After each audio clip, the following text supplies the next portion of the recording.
think it's time to start talking about a pedal. We're going to talk about two pedals tonight in depth. Thank you very much, man. I'm glad that it's impressive. All it is just, you know, a lot of time and work and figuring out what you want to sound like. The key is, though, moving through all of those sounds, right? What I'm trying to do is I'm not trying to be intrusive with the pedals. I'm trying to make it seem like all of that flows together and it creates a really nice collection of produced sounds that fit with the song. I want all of it to fit with the song and to really have an essential role in the music being created. So if it does that, and if you feel like what you heard isn't just like, hey, check out my pedals, but is more, hey, check out the way that I can express this music, the pedals are just kind of a part of it, and they aren't over the top and intrusive, then I did my job. So that's what I'm going for. And if I failed, please tell me, because I need to keep on working. But yeah, like I said, we are going to talk about two pedals today, and both of them are wah pedals. So the first one we're going to talk about is the simpler of the two, the more simple of the two, whichever type of English you speak, and that is the Morley. Yeah, it's check out how many things I can do, but those things are things that should be done, things that, make the music better, not just because I can do them. At least that's how I hope to do it. So, so we're going to talk about, first and foremost, the Morley Classic Switchless Wah. This is a crazy simple pedal. It does one thing, and it does it well. So let's talk about that one thing.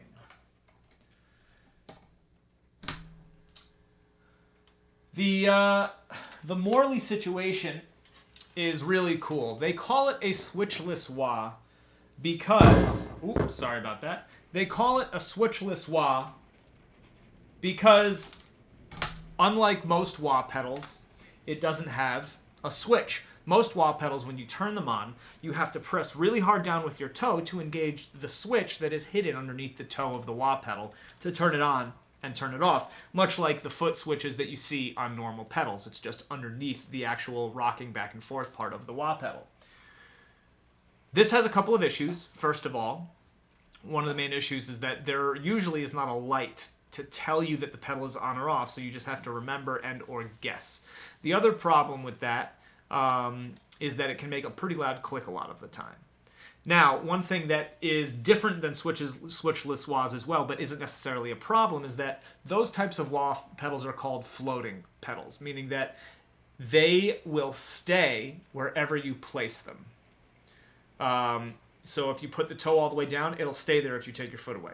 If you put the heel all the way down, it'll stay there. Now, what a switchless wah is a wah that actually has a spring built in to the wah pedal so that it's always in the toe up position.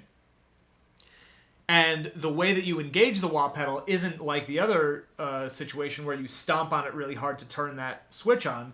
You just rock the pedal forward. As soon as you rock it forward, outside of its normal resting position in the heel down, it will engage and you will be doing wah pedal things.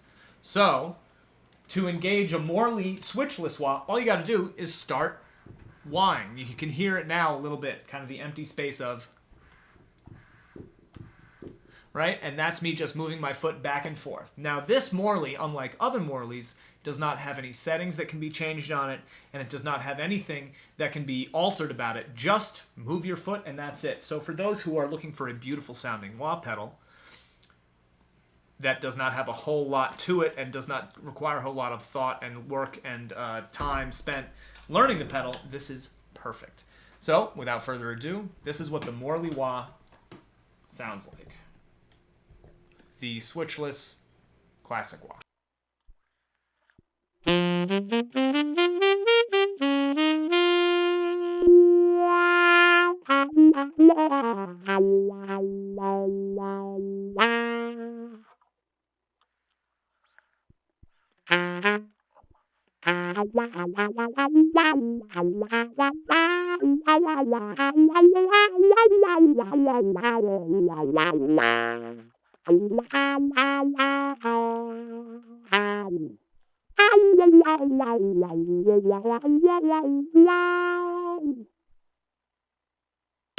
So it's a great pedal, right? Beautiful wah sounds very open and vocal.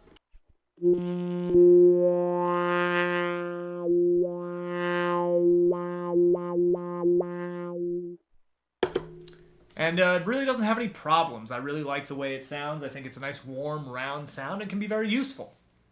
So there is the Morley wah pedal. Now, it is worth talking about some different ways to utilize a wah pedal, right? Even one as simple as this, because there's so much that can be done. So for example, if you want to do something where you're kind of accessing a different ethos, if you're trying to be a different type of instrument like a guitar, throw some delay and throw some distortion on there and you can sound like this.